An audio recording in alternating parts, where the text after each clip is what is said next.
दोस्तों नमस्कार। Housefull show with Nitin के एपिसोड में आपका एक बार फिर से स्वागत है।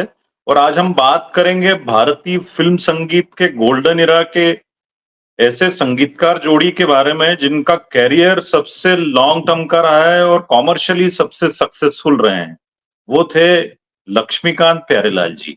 और लक्ष्मीकांत प्यारेलाल जी पर आज तक जितनी भी किताबें लिखी गई हैं उनमें सबसे बड़ी किताब, विस्तृत किताब लिखी है अजय पौंड्रिक जी ने, जो आज हमारे गेस्ट स्पीकर हैं। अजय जी मूलतः एक मैकेनिकल इंजीनियर हैं और एक बहुराष्ट्रीय कंपनी में जनरल मैनेजर के पद पर रहे हैं और कई देशों में अपनी सेवाएं दे चुके हैं, नाइजीरिया, अफगानिस्तान और इंडिया। और आजकल रिटायर्ड हैं और संगीत में बड़ी इनकी रुचि है और इसीलिए इन्होंने लक्ष्मीकांत प्यारेलाल जी पर इतनी विस्तृत किताब लिखी है। तो अजय जी, मैं आपका बहुत स्वागत करता हूँ। आपका ठीक है। बहुत स्वागत है। और पहला प्रश्न मैं आपसे आपके किताब के बारे में ही करूंगा कि 700 लगभग 700 पेज की आपने किताब लिखी है लक्ष्मीकांत प्यारेलाल जी के ऊपर। तो इसकी प्रेरणा आपको कहाँ से मिली? कहाँ से इसकी इंस्पिरेशन आपको मिली? उसके उससे प्रेरणा से पहले मैं थोड़ा बैक जाना चाहता हूँ पीछे। 1963 में जब मुझे संगीत में रुचि आ गई तो उसमें अगले साल से मैंने डायरी नोट करना चालू कर दिया। बिना का गीत माला है, कौन सी पिक्चर आई है ये। लक्ष्मीकांत प्यार का उस समय नाम ही नहीं था, गाने आते थे उनके, लेकिन ये नहीं मालूम था कि ये लक्ष्मीकांत प्यार है या शंकर जी की फैन है। तो नोट करता गया, 90 तक नोट किया, फिर बाहर चला गया मैं। और और और हर साल उनके नए नए पिक्चर आते थे।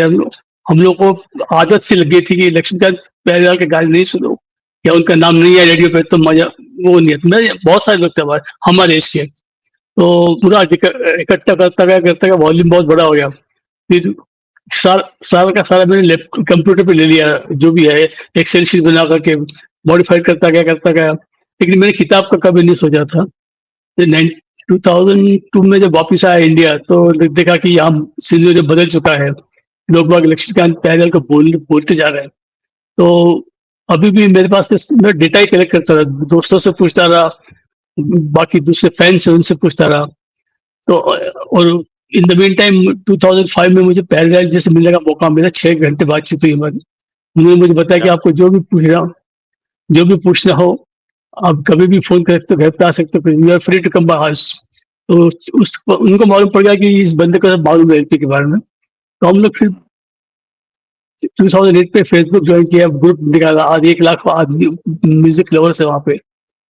उस समय में भी किताब का कोई प्लानिंग नहीं था। रिटायरमेंट होने के बाद में मैंने थोड़ा एक्टिव हो गया, लेकिन और कोरोना जब आया, मैं यूएस में था, मेरी डॉटर यूएस में थी, यूएस में है, मैं उनके घर पर था, टाइम काफी था वहाँ पे। मैंने 90 ब्लॉग्स लिख दिए एकदम सीधे उस साल। और इतना लिटरेचर हो गया मेरे पास में कि 2 किताबें छाप सकता था मैं। तो मैंने किसी एक लेडीज को प्रपोज किया कि आप किताब लिखिए, मैं आपको मटेरियल देता हूँ। वो उसने मना कर दिया। नहीं, बोले अजय जी आपकी मेहनत है, आपने इकट्ठा किया है, वो आप इसको संभालो, और इस पे कोई ग्रामेटिकल मिस्टेक कोई मायने नहीं रखता, आप इसको बेच सकते हो, छाप दो ऐसी कैसी। और मुझे दूसरी बात ये, मैं नया था, मुझे बॉम्बे का कुछ पता नहीं है, क्या इनकी रणनीति है।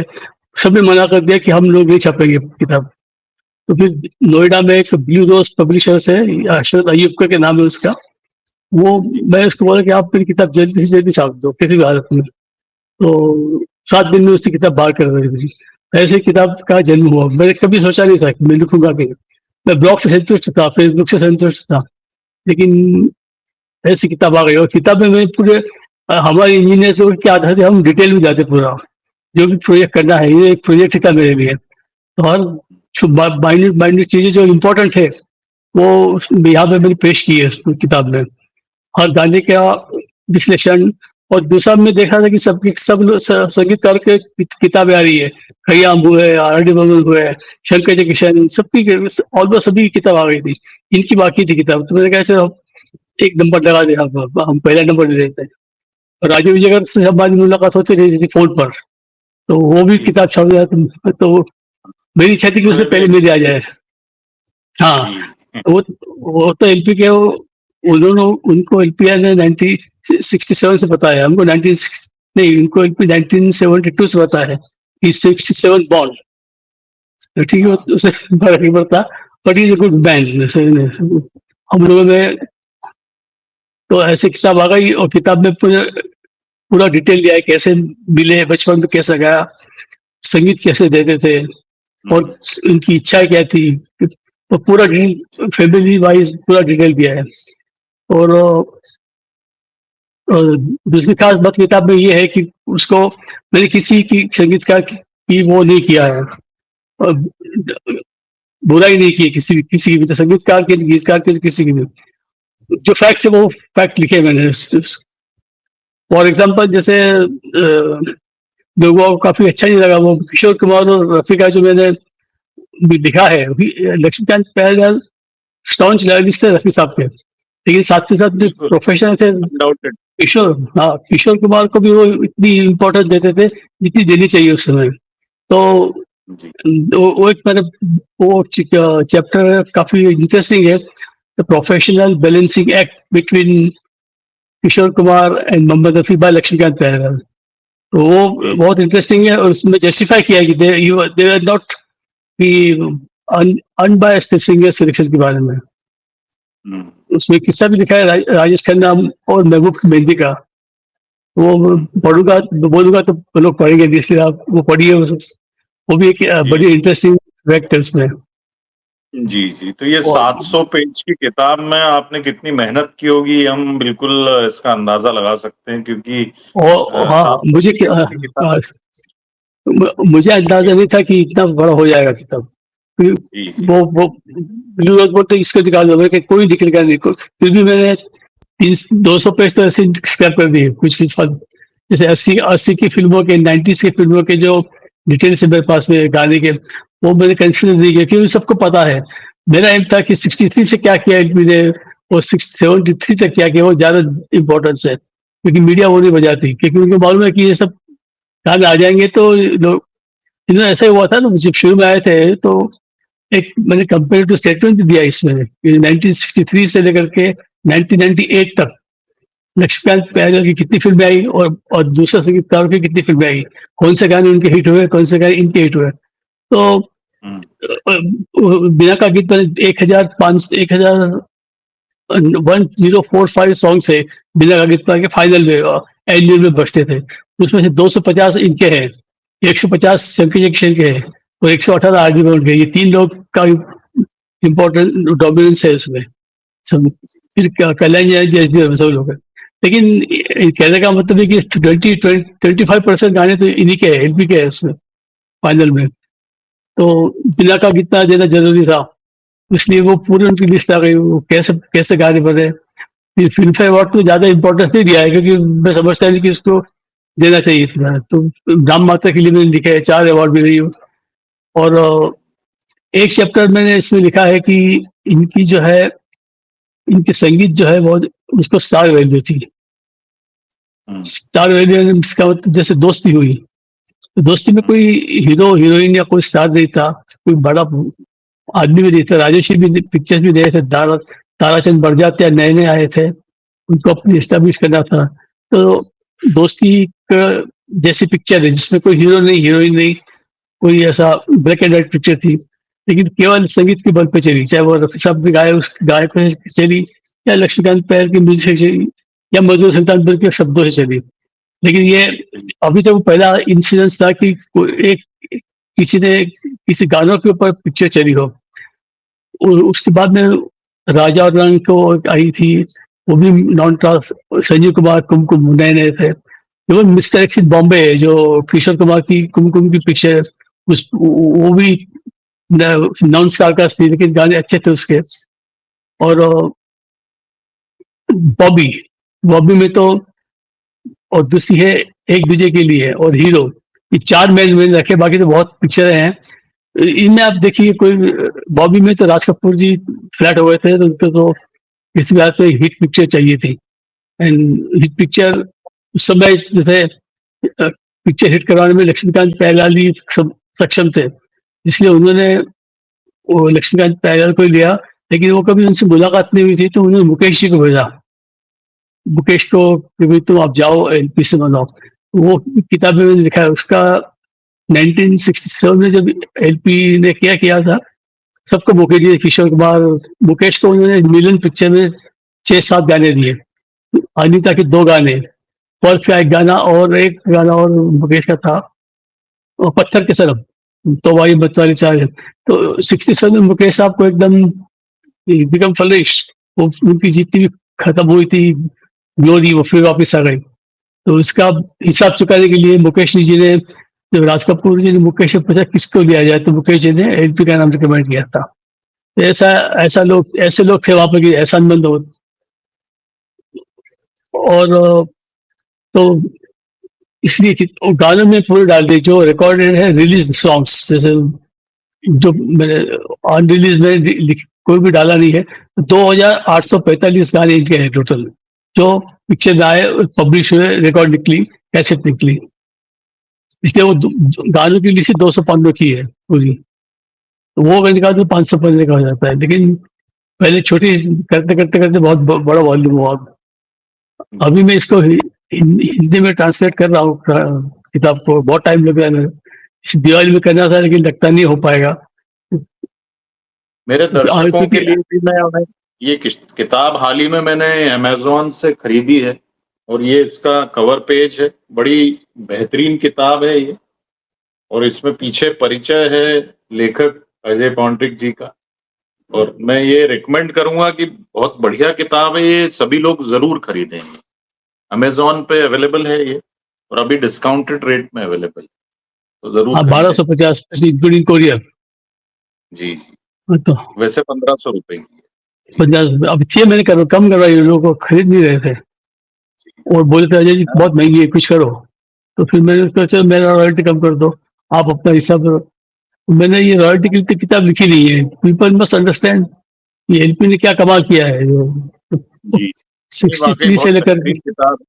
कुछ पृष्ठ मैंने पढ़े हैं उसके, तो बड़ा मैं प्रभावित हुआ हूँ। आपने बहुत ही गज़ब की किताब लिखी है और मतलब हर संगीत प्रेमी इसको पढ़ेगा तो उसको ये जो मेरे को फीलिंग आई है, वही फीलिंग आएगी इसको।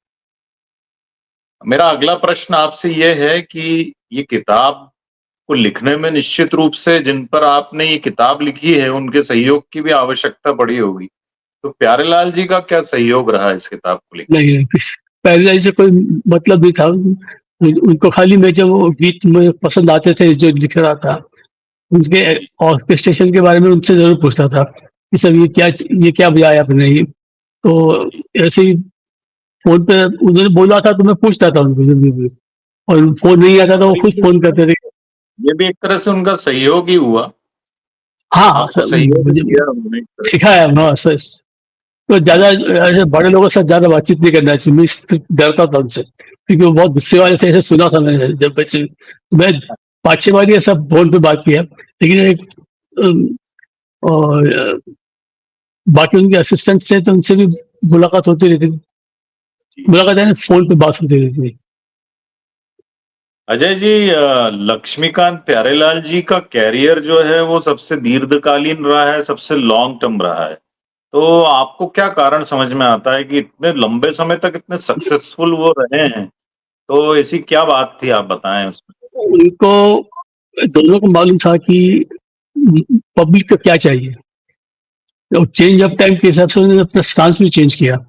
और उनकी जो फोकसिंग थी, वो प्रोड्यूसर डायरेक्टर को क्या चाहिए, डिमांड क्या है, स्टोरी की क्या है, ये वो ध्यान में रख के गाने बनाते थे। तो बैकग्राउंड म्यूजिक में भी वो शायद दर्शाते थे।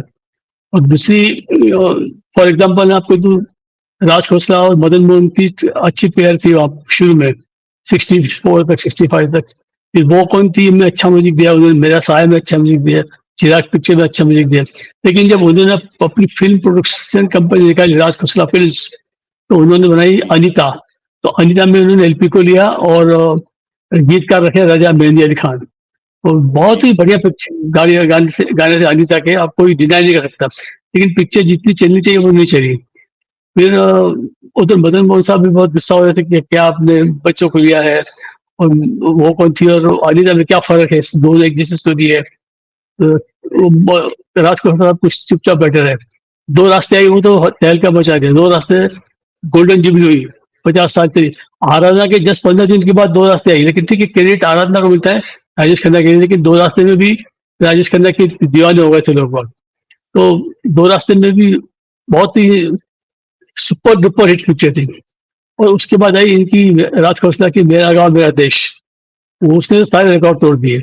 और जब वो गाने उन्होंने सही फ़ोन किसी को पत्रकार ने उससे पूछा कि आपने मदन मोहन जी को छोड़ करके एलपी को क्यों लिया?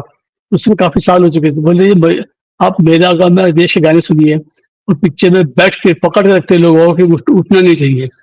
वो नहीं तो बाकी की पिक्चर में आप बस कुछ गाने आए तो लोग बाग थिएटर से बाहर निकल के बीड़ी सिगरेट पीने चले जाते थे या कहीं बाथरूम चले जाते थे। ऐसा नहीं, ऐसा मेरा गाँव मेरा देश में आपको देखने को नहीं मिलेगा।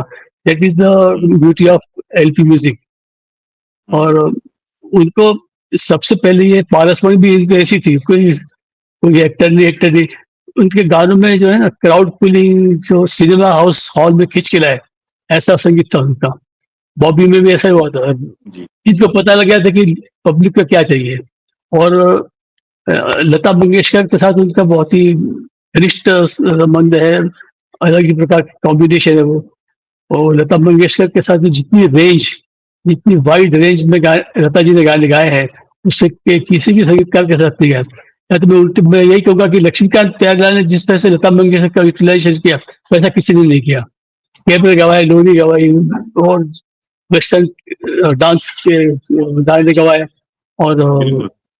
गजल, शास्त्रीय, एनीथिंग। और संत ज्ञानेश्वर ने तो आपने अगर मार्क किया होगा, इस लता मंगेशकर ने 5 कैरेक्टर्स के लिए गाने गाए हैं। एक बूढ़ी औरत के लिए गाया है, एक यंग लेडी के लिए गाया है और एक चाइल्ड आर्टिस्ट के लिए गाया है 2। तो लेकिन और कैबरे गवाए इन्होंने, इंतकाम का कैबरे। इंतकाम से पहले भी एक नाइट इन लंदन पिक्चर आई थी, उसमें बहुत बढ़िया कैबरे है, ज़मीला ज़मीला। तो मैंने पहले से कि पूछा से वो आपने लता जी ने अच्छा वर्ब गाया कैबरे में, ज़मीला ज़मीला। तो ऐसा मत बोलिए हमने गवाया लता मंगेशकर से, ऐसा नहीं। हाँ, हम जैसा बोलते थे वैसा उसको गवा सकते थे। ये एलपी में खासियत थी। और तो एक तो ये था और मेरा स्टडी ये बोलता है कि 1963 से 1973 तक अप टू बॉबी, लक्ष्मीकांत प्यारेलाल और राइट में जो अपने पूरे चरम सीमा पे थे। 73 के बाद तो उनको कल्याण जान जी की कॉम्पिटिशन आई, आर डी बर्मन भी आ गए कॉम्पिटिशन में। तो उसमें अच्छे गाने मिले हमको, लेकिन उनका जो थोड़ा दबदबा थोड़ा कम हो गया था इनके। बाकी 67 में तो उन्होंने पूरा कवर ही कर लिया था। मेरे हमदम मेरे दोस्त के गाने सुनिए। वैसा नहीं कि उनकी सारी पिक्चर हिट हुई है। मेरे हमदम मेरे दोस्त बहुत बढ़िया म्यूजिक था। पिक्चर कोई खास नहीं थी, फ्लॉप थी पिक्चर, धर्मेंद्र जी, शिमला टावर होने के बाद में। तो ये एक चैप्टर है, when Laxmikant Pyarelal music became the star of the movie. इसमें 4 फिल्मों का मैंने डिटेल में किया है। अब आप भी संगीत प्रेमी हो, फिल्में देखते हो, कोई भी ऐसा संगीतकार बता दो जिसने अपने गानों की पिक्चर हिट कराई हो।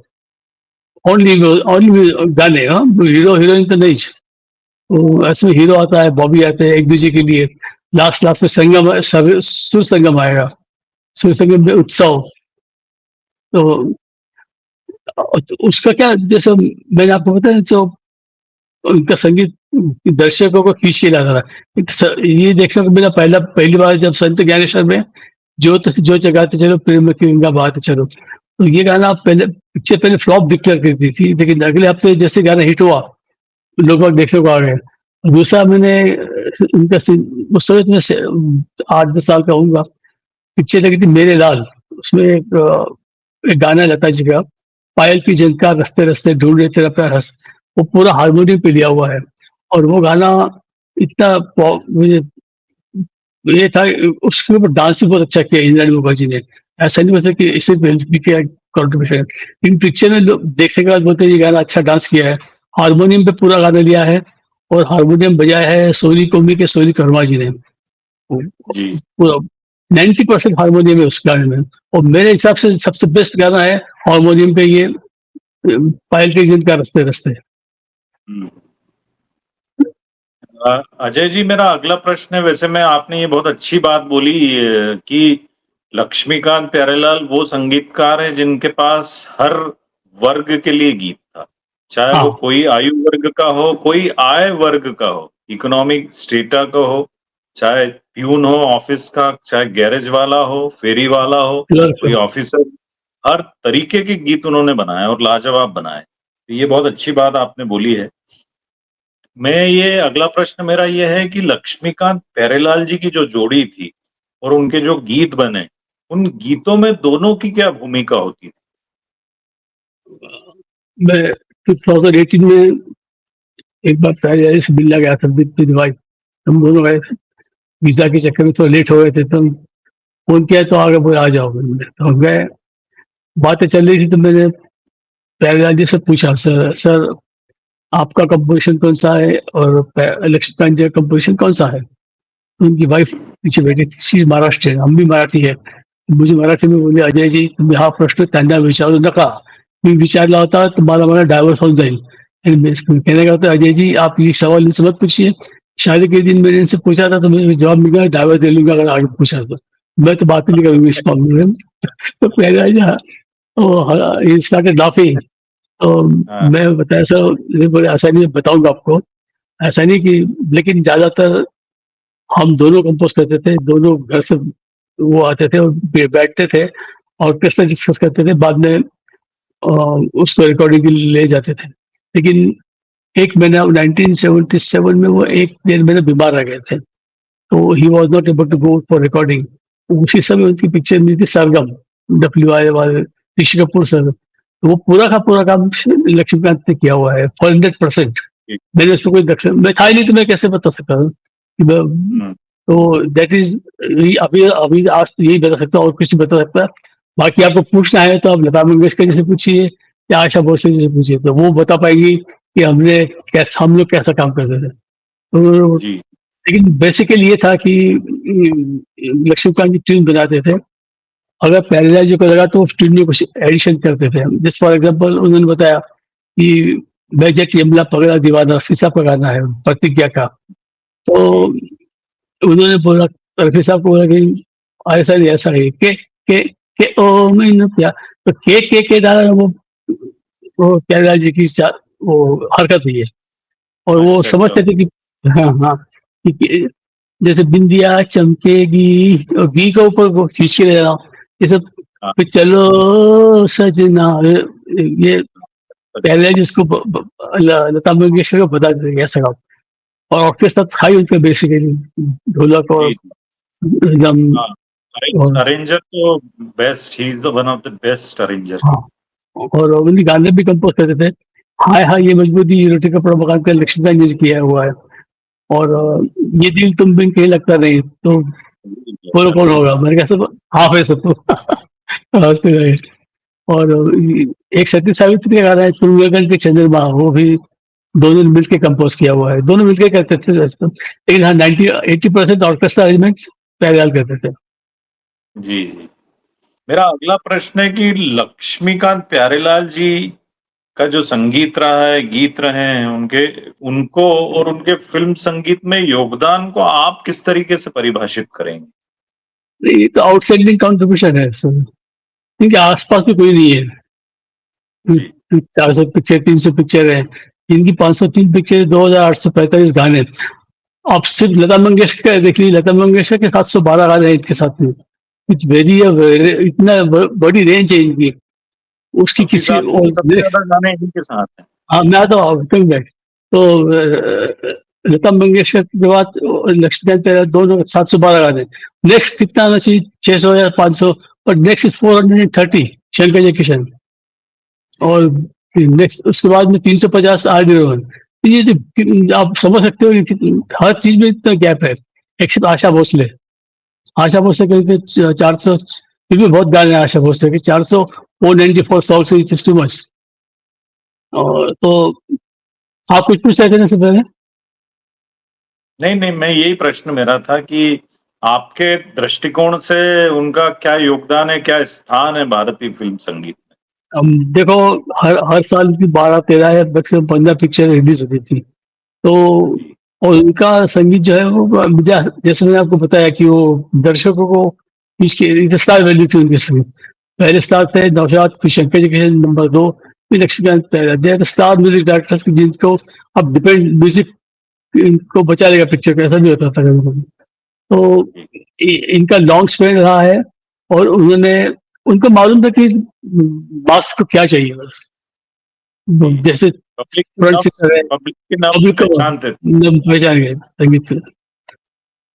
और अब जैसे कर्ज को देखिए, आप मोहम्मद रफ़ी को देखिए तो 380 गाने रफ़ी के साथ में गाए हुए, रफ़ी साहब ने एलपी के 329 साथ गाया है। इंसान 329 और उसमें नेक्स्ट है शंकर जंक्शन 365 वेरी क्लोज है। ऐसा लता मंगेशकर के साथ में नहीं है। और मैं अभी भी जैसे आप इतनी गंदी, मैं तो इंडिया में ज़्यादा काम नहीं किया है। मुझे देख के बड़ा गुस्सा आता है कभी-कभी कि अभी सारेगामा ने कुछ रिकॉर्ड निकाले, vinyl records. Lata Mangeshkar first birth anniversary after the death, तो उसमें उन्होंने 4 गाने आर डी बर्मन के, 4 गाने मदन मोहन के, 2 गाने एस डी बर्मन के और लक्ष्मीकांत प्यार का 1 गाना। शंकर जी का बिल्कुल गाना ही नहीं। मैंने कहा तुम क्या कि दुनिया का तुम बताना चाहते हो कि तुम यही संगीतकार थे और कोई नहीं थे? या तो वो आईआईटी ग्रेजुएट है वो, सारेगामा का जो चीफ एग्जीक्यूटिव डायरेक्टर है। मैंने उसको स्ट्रांगली लेटर लिखा है कि ऐसा क्या करते हो आप? क्या ऐसा क्या दिखाना चाहते हो फिल्म संगीत के बारे में? 2 ही संगीतकार को दिखाना है आपको? तो ये ऐसा गंदा राजनीति है। लेकिन धीरे-धीरे सबको पता चला, सोशल मीडिया ने, यूट्यूब ने सबकी आँखें उजागर कर दी कि कैसे इनको असलियत मालूम पड़ रही है।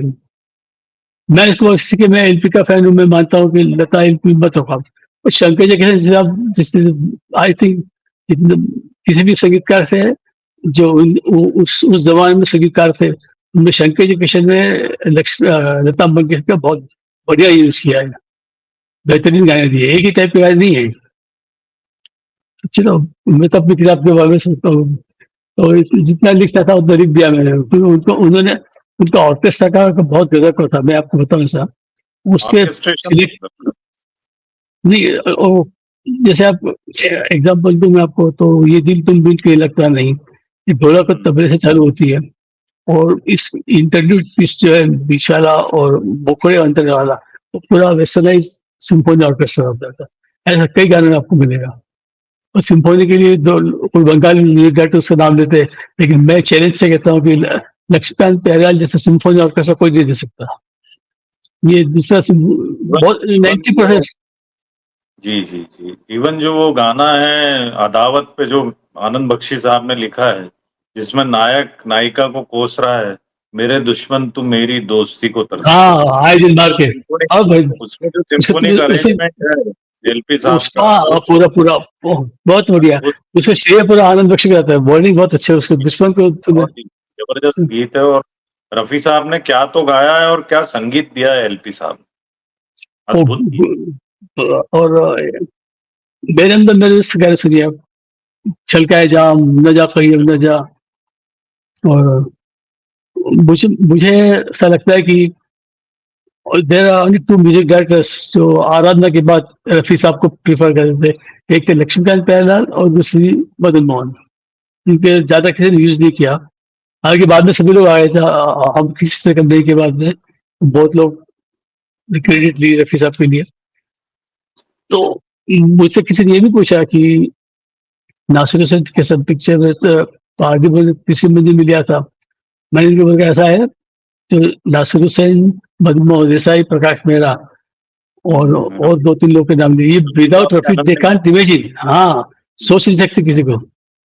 तो हुँ, जी, तो जी। इसलिए तीसरी मंजिल में उन्होंने मौके रफ़ी साहब को सुनने को मिला कारवां। तो दूसरी ओर पीछे थी यादव की बारात। रफ़ी साहब दिखे और ये एलपी क्या थे, बीच-बीच में गाने देते रहते उसको। जी, बीच-बीच में जैसे उपहार है, उपहार में गाना अच्छा दिया उन्होंने। लोफर का गाना मैं आपको बताऊँ, लोफर उस समय रिलीज़ हुई थी जिस समय अ, बॉबी यादव की बारात, ये सत्यम नहीं, दाग और जंजीर, ये सब पिक्चर लगी थी, अभिमान। इन सब के बीच बीच में ये गाना आया था लोफर का, धीरे-धीरे बज रहा था। लेकिन आज इन सब पिक्चर के सबसे आगे ये गाना रोज़ बजता है। जब आप किसी रेडियो स्टेशन पे आज मौसम बड़ा बेईमान है, इज अ टॉप रैंक पे गाना आता है अभी, रफी साहब का है। अरे बेहतरीन गाना है। जी, वो कुछ तो गाने ऐसे होते हैं, कुछ जैसे बाद में वो चमकते हैं, जैसे लोफर वाला ये गाना है, कुछ वो गीत अब्दुल तो हलीम ऐसा है कि मैं कहूँगा कि उस गीत ने राजेश खन्ना के स्टारडम को भी हिला करके रख दिया था। हाँ, हाँ, ऐसा गीत है वो। राजेश खन्ना को भी रफी ने अच्छे गाने गाए, ऐसा नहीं कर सकते। बहुत अच्छे गीत गाए हाँ, हैं उनके लिए। ये द ट्रेन है, फिर एमपी का, एमपी के तो बहुत गाने हैं। जी। मेरा अगला और प्रश्न है, एलपी साहब खुद एक बहुत सफल संगीतकार रहे हैं, महानतम संगीतकारों में शुमार होता है एलपी साहब का। लक्ष्मीकांत प्यारेलाल जी का फिल्म संगीत में वे सबसे ज्यादा किससे प्रभावित थे या किसको वो आदर्श मानते थे? क्योंकि हर किसी का कोई ना कोई आदर्श तो होता ही है निश्चित रूप से। तो निश्चित रूप वैसे, से हाँ, हाँ, तो डेफिनेटली होता ही है, उसके बगैर आदर्श आप कुछ आगे बढ़ ही नहीं सकते। तो जी, उन्होंने, एक तो वो शंकर जयकिशन के बड़े फैन थे बचपन से ही। हालांकि शंकर जयकिशन के साथ तो उन्होंने कभी काम नहीं किया, एक्सेप्ट लक्ष्मीकांत ने एक आध दो गानों में बैंडोलिन बजाया हो। बाकी वैसे उन्होंने ना प्यारेलाल जी ने किया ना शंकर ने किया। लेकिन लक्ष्मीकांत जो है वो जयकिशन के फैन थे। उनका घड़ी पहनना, कॉलर रखना, और वो बड़े स्टाइल उनकी स्टाइलिश थे। कार में बैठने की, जैसे वो रस्सी आदमी थे, खाना पीना और ऐश करना उस टाइप के थे। और प्यारेलाल जी को शंकर जी का सिस्टम अच्छा लगता था। तो शंकर जी बड़े शांत स्वभाव के थे, सुशील थे, एकदम सरल थे, एकदम बस ये भी ऐसे ही थे। तो ऐसा और आदर्श भी मानते थे दोनों। तो शंकर जी का फॉलो, प्यारेलाल जी शंकर जी को फॉलो करते थे, और लक्ष्मीकांत जी जयकिशन को फॉलो करते थे। और उनकी वाइफ भी, किस्सा हुआ ये सूर्या के ससुरी, अब मेरी किताब में नहीं लिखा है ये। तो जी, जी, बताइए। ये हाँ, इनकी इनकी वाइफ थी दोनों की, लक्ष्मीकांत जी और प्यारेलाल की। वो भी म्यूजिक में बहुत इंटरेस्टेड थे। उन्होंने जब दोस्ती आई तो वो घबरा गए, क्या कौन आया लक्ष्मीकांत प्यारेलाल, तो कौन हमारे शंकर जंक्शन को ले उड़ा गया अभी, ऐसा नहीं होना चाहिए। सौभाग्यवश 2-3 साल के बाद इनकी शादी उनके साथ हो गई। तो बोले अभी आप बोली शंकर जी किशन में क्या बोल रहा है, तुमने बोला अभी तो लक्ष्मीकांत प्यारेलाल। हम फैन तो है उनके, रहेंगे, लेकिन अभी हाल फिलहाल हम एलपी के फैन है। जी, जी, तो इतना उनका वो था। और किताब में मैंने जो नॉन रिलीज पिक्चर वो नहीं लिखी है, नॉन रिलीज गाने भी नहीं लिखे हैं, तो इसलिए तो और जैसे एसपी वो नए गानों, उनके लिए क्या था, गाना गायक कोई भी हो, उनका संगीत से, जैसे बॉबी में नए सिंगर लिए, हीरो में भी नए सिंगर्स थे, हुँ, और एक दूसरे के लिए। तो ऐसा नहीं कि उनको किशोर का सहारा चाहिए, रफी जी का सहारा चाहिए, ऐसा नहीं था। और जी, उनके जो ऑर्केस्ट्रा में जिससे कुछ बहुत ऐसे 90% गाने ऑर्केस्ट्रा बेस्ड है, लेकिन मुझे जो पसंद है वो मैंने उसमें मेंशन किया है। और एक किशोर कुमार जी का गाना है, मेरे दिल में आज क्या है, तू कहे तो मैं बता दूं। वो पूरा गाना ईरानी संतूर पर है, ईरानी संतूर शिव कुमार शर्मा जी ने बजाया है। ये इन्होंने इन्वेंट किया है, पहले जी ने ईरान गए थे और फिर अच्छा, अच्छा, लेबनान भी गए, हाँ, एक क्या बात फ्रेंच हॉर्न लेकर के आए थे। फ्रेंच हॉर्न तो पहले जी आनंद जी कैसे थे तब से थे। अच्छा, इनको पहले मैं पूरा कर दिया कि मेरे दिल में आज क्या है। तो जब मुखड़ा चलता है तो ढोलक बजता है आपका, मेरे दिल में आज क्या है। और जब मुखड़ा खत्म होता है तो संतूर चालू होता है, वो तो ईरानी संतूर, इतना शार्प है वो। आपको उसमें कोई रीजन नहीं है, जब तबला बजेगा ढोलक बजेगा, उसके ऊपर फिर दूसरा धीरे धीरे इसकी आवाज स्लो होती है और गिटार की आवाज बदल लगती है, ओवरलैप कर देती है उसको। ऐसे ओवरलैपिंग में उन्होंने बहुत एक्सपेरिमेंट किए। लता जी की हम इनके साथ में अभिनेत्री का गाना है, और संतूर और फ्लूट के साथ में लता जी की आवाज को अंदर अंदर पेनिट्रेट कर दिया है। आपको पता नहीं चलेगा कि कब संतूर खत्म हुआ, कब बांसुरी खत्म हुई, और कब लता जी एंटर हुई। तो ये अब जब गाना गाना आप गौर से सुनेंगे तो आपको पता चलेगा। हल्के में सुनने से फिर और ये चीज आप गौर नहीं कर सकते। मैं इनके हर गाने को ऐसे सुनता था कि क्या इसमें कुछ खासियत है।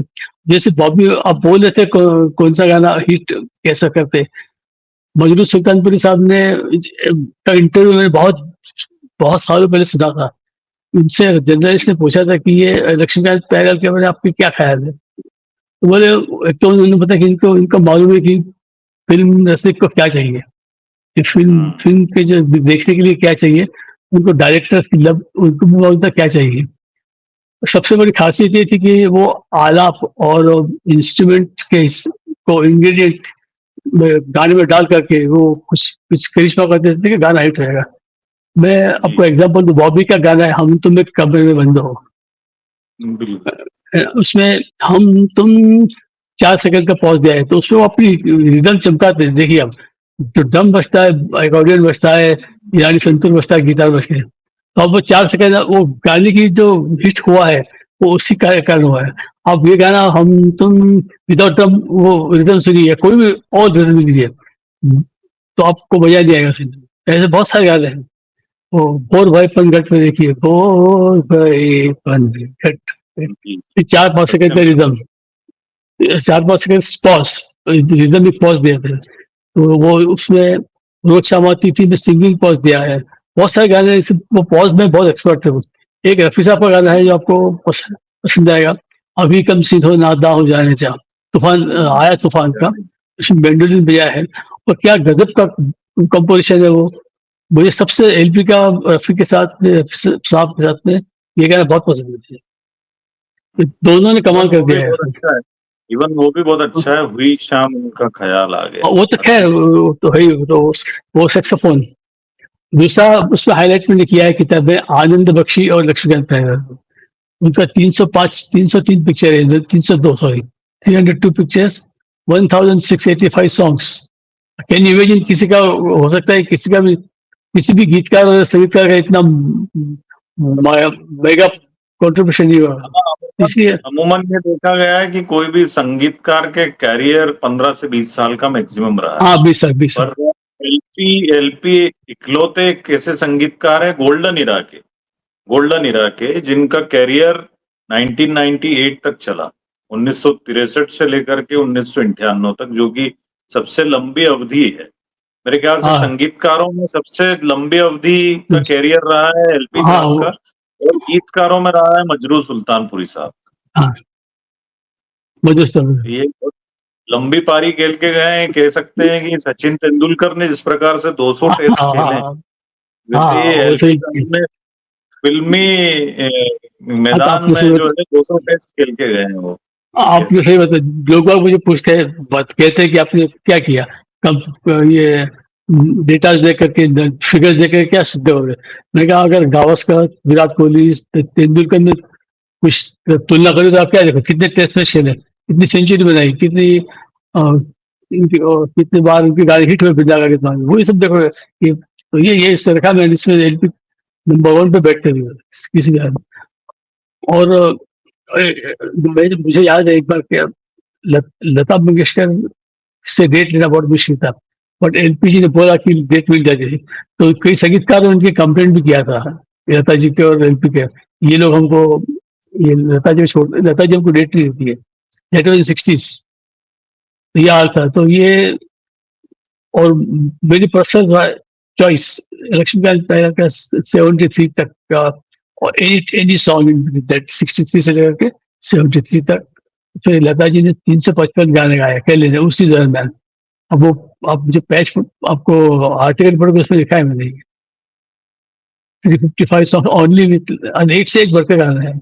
अजय जी, आपने जो ये किताब लिखी है Laxmikant Pyarelal music forever an LP era 1963 to 1998, ये अंग्रेजी में लिखी है। मेरा प्रश्न ये है कि आप इसी किताब को भविष्य में हिंदी में भी लेकर के आने की कोई योजना है आपकी? बिल्कुल चल रहा है काम। इसका भी किस्सा हुआ ये बता, भोपाल से किसी ने मुझे फोन किया, सर मैं एलपी का बहुत बड़ा फैन हूँ, जबरदस्त फैन हूँ, और मुझे आपकी किताब पढ़ नहीं पाऊंगा कि मुझे अंग्रेजी नहीं आती। मैं आपसे रिक्वेस्ट करता हूँ सर, इसको हिंदी में पब्लिश कर सकते हैं क्या? तो मैंने उसके लिए स्पेशल ब्लॉग बनाए 4-5, वो उसको भेजे मैंने, तो बहुत खुश हुआ वो। मुझे अब फिर पब्लिशर ने भी बोला कि people wants your your book in Hindi. ठीक है, ठीक है, तो मैंने चालू किया है। और लगभग 40% काम हुआ है पूरा, लेकिन अभी छुट्टी आया है तो मैं पूरा कर दूँगा। इस साल रिलीज़ कर देंगे, पब्लिश कर दूँगा वो। लेकिन इसमें इतने 700 पन्ने नहीं होंगे, कितने पन्ने होंगे पता नहीं अभी, फ़ॉन्ट भी कम किए मैंने। इसको थोड़ा बहुत तो चेंज करना पड़ेगा। मेरी पहली किताब में रिपिटेशंस है कुछ-कुछ गानों के, वो कट कर दूँगा। लेकिन इस साल पहले तक होएगा उसका उसका रजिस्टर भी करवा दिया मैंने उसमें पब्लिशर ने। तो आप बहुत और बधाई के पात्र हैं कि आपने इतने नहीं एक्चुअली भागीरथी प्रयासों के साथ में ये किताब लेकर के आए 700 पेज की, और इसके हिंदी वर्जन की भी हमें प्रतीक्षा रहेगी। अंग्रेजी नहीं क्योंकि हर पक्का। कोई नहीं पढ़ पाता। दूसरा, हम हिंदी गीत सुनते हैं तो हिंदी गीत की विवेचना या उससे संबंधित यस, यस। जानकारी की अपेक्षा जो संगीत सुधी श्रोता हैं वो हिंदी में करते हैं। तो आप हिंदी में लेकर के आएँगे तो वो भी निश्चित बताइए। रूप से बहुत सफल होगी। आपका ये वाली किताब भी बहुत बेहतरीन है। बहुत बेशकीमती और अनमोल जानकारी इसमें आपने दी है, और आपको मैं बहुत-बहुत धन्यवाद प्रेषित करता हूँ कि आज थैंक यू सर, हमारे थैंक यू। आमंत्रण पर आप पधारे और आपने इतनी अच्छी जानकारी दी। आगे भी जब भी एलपी पे हम कोई भी शो रखेंगे, तो निश्चित रूप से आपके बगैर वो पूरा नहीं होगा। आपको अभी निश्चित रूप से हमारा बुलाएँगे।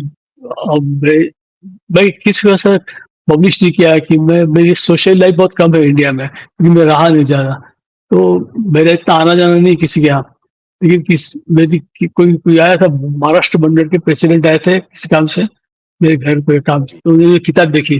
तो क्या है? मैंने एक किताब है। तो मैं आपको प्रोग्राम रखता हूँ। तो 3 दिन के अंदर उन्होंने लक्ष्मीकांत बेहरा के गानों का प्रोग्राम रखा, 4 घंटे का। और उसमें जी, मुझे बोला कि आप कमेंट्री दीजिए बस। 2-4 लाइनें गाएँगे ये लोग आपको। वो बहुत अच्छा प्रोग्राम हुआ था। मुझे भी बड़ा खुशी हुई कि हाँ, ये जो डिमांड किया है सावन का महीना, तो कैसे बना ये गाना। और हुँ, मुझे जैसे अब फॉर एग्ज़ाम्पल आपको बताऊँ, गुस्सा इस बात का आता है कि मीडिया जो है झूठा प्रचार करती है कभी-कभी। अभी हुँ, आपको एक एग्ज़ाम्पल दूँ, आनंद बख्शी की किताब निकली थी 2 साल 3 साल पहले, तो हुँ, किसमें लग गया ऐसा कुछ तो है, अच्छी किताब है। तो आनंद बख्शी का नाम आता है तो लक्ष्मीकांत बेहरा नेक्स्ट आएगा ही आएगा विदाउट फेल। और इन्होंने क्या लिखा कि आराधना के बाद आनंद बख्शी लाइमलाइट पे आ गए। मैं उसको इमीडिएटली फ़ोन किया उसको, मैंने कहा आपको पता है क्या हिस्ट्री मालूम है आपको क्या है? तो आपने हुँ, किस बेस पे लिखा कि मैंने कहा बिकॉज़ ऑफ विलन, और आए दिन बाहर के आया था अंजुम के, और कई जी, जी। 40 पिक्चर थी, इसके बाद में उसको आराधना में कंसिडर किया गया। तो इस बात की बात है, उनका पहला गाना हिट हुआ तो मेरे महबूब क़यामत होगी, जी, मिस्टर एक्शन बॉम्बे का, मिस्टर एक्स लुटेरा आई बॉम्बे। थे। तो मेरे ख्याल से तो पहला गीत था वो किशोर कुमार के लिए। ये तो पहला गीत लक्ष्मीकांत प्यार के साथ, आनंद बख्शी का यस, पहला एलपी गीत एलपी के साथ, 6 फर्स्ट पेज में है। तो लेकिन ऐसा नहीं, दुष्प्रचार नहीं करना चाहिए। क्यों? आपको क्या मिलता है समझ में नहीं आता मुझे। हुँ, और एक भाषा है हमारे विविध भारती रेडियो स्टेशन पे, उनका नाम नहीं लूँगा, उन्होंने आनंद बख्शी के बारे में प्रोग्राम दिया और ये गाना दिया, फलाना दिया, ये दिया। एलपी का नाम तक नहीं लिया उसने, लक्ष्मीकांत बेहरा का गाना भी नहीं सुना, नाम तक नहीं लिया। तो बोलो मैं क्या बताऊँ मैं? इसका भी वाइड गैप है, 302 गाने पिक्चर एलपी के साथ में, नेक्स्ट है 99, 202 पिक्चर गैप है, नंबर 1 और नंबर 2 में। तो बाद में सब आते हैं। तो ये आज मीडिया में आजकल क्या है कि तुम किसी स्पेसिफिक संगीतकार के बारे में लिखो तो आप चमक जाते हो। मुझे चमकना नहीं, एलपी को फिर से जी। चमकाना है मुझे। ये बातें आपने बहुत अच्छी बताई हैं, और आपको बहुत धन्यवाद कि आपने इतनी अच्छी जानकारी हमसे साझा की, दर्शकों के साथ साझा की। संगीत के बारे में ये सब जानकारियाँ आमतौर पे लोगों को होती नहीं है, और आपका बहुत धन्यवाद इसके लिए। फिर भी आउट ऑफ द ट्रैक 2 किस्से बताना चाहूँगा मैं, जो मुझे पहले वाली चीज़ बताया खुद ने। तो बोले वी शांताराम के पिक्चर में जलेबिन मच्छी नृत्य में बिजली, तो जी, जी। उसको हमको बड़ी खुशी हुई। तो लता मंगेशकर के 6 गाने हैं उसमें, और मधुकर हुँ, सुल्तानपुरी सॉन्ग राइटर्स थे। तो 2 गाने रिकॉर्डिंग होने के बाद संध्या यानी उनकी वी शांताराम की वाइफ और वी शांताराम दोनों ने हमको बुलाया वहाँ पे, उनके घर पे, हुँ, लक्ष्मीकांत प्यारेलाल और मधुकर सुल्तानपुरी। बोले संध्या बोली, मैं अपने गाने खुद कोरियोग्राफ करूँगी और आप अब ऐसा करिए, नेक्स्ट गाना कैसा होगा बताओ? बोले मैं डांस करती हूँ। मेरे डांस के स्टेप्स के ऊपर लक्ष्मीकांत पहले रिदम बनाए, ढोलक की बजाय किसी की बजाय, ओके। और बद्रू साहब को बोला कि आप हमारे हाव-भाव देख कर के गान गीत बोल लिखिए, शब्द के बोल लिखिए। तो रात भर पीछे रहे, 3 बजे दूसरे को मुँह देख के क्या कर रहे थे? बनाया उन्होंने, वो गाना था कजरा लगा के बिंदिया सजा के, फिर आइए तो हुँ। तो वो एक किस्सा ये बताया। दूसरा बताया कि जब वो छड़े थे, छड़े हम पता नहीं अब छड़े हमारे ग्वालियर वाले साइड के शब्द है ये, छड़े यानी बैचलर। अच्छा, उनको सफलता समझ तो जल्दी मिल गई थी। हाँ, 60 22-23 साल के थे तभी पारस मणि वो फिल्म लगी थी। मिलन के हुँ, साथ आते वो, हाँ, वो यंग ही थे, बैचलर भी थे उस समय भी, तो आनंद बख्शी और दोनों वो अपना महफ़िल में बैठे थे कि आज क्या गाना किया, आज क्या हुआ, क्या कौन-सा गाना किया। तो जिस दिन फ़र्क सा गाना रिकॉर्ड हुआ, बार-बार दिल्ली आए, बार-बार दिल्ली गए, बट हैप्पी बर्थडे वाला फ़र्क से जी, रफ़ी साहब जी, का गाना है वो। जी, तो उसमें बख्शी साहब बोले एलपी को कि एकदम बेकार गाना बनाया है, कोई सुनेगा नहीं, पीछे में उठ के वो लोग भाग जाएँगे इसको, तुमको कुछ आता हुँ, नहीं, पहले तो बोला। तो उसमें थे वो टुन्नक में थे, वो इतने हाथापाई उनकी, आखिर में पहला जी आनंद बख्शी छाती पे चढ़ बैठे थे। बस, तो अबे बख्शी हुँ, सुन, जिस दिन किसी का बर्थडे आएगा, या तेरे बच्चे का हो या मेरे बच्चे का हो या किसी का हो, ये गाना जी, ज़रूर बजेगा। आज भी बज रहा है। बजता है हर किसी का बर्थडे। बिल्कुल से। तो आज की इस वार्तालाप को, इस बातचीत को हम यहीं विराम देते हैं और आपको बहुत धन्यवाद कि आपने इतनी अच्छी जानकारी साझा की हमारे साथ में। भविष्य में भी जब भी लक्ष्मीकांत प्यारेलाल जी पे कोई भी टॉक होगी तो मैं निश्चित रूप से आपको आमंत्रित करूँगा। बिल्कुल, बिल्कुल। बहुत धन्यवाद आपका जी। थैंक नमस्कार।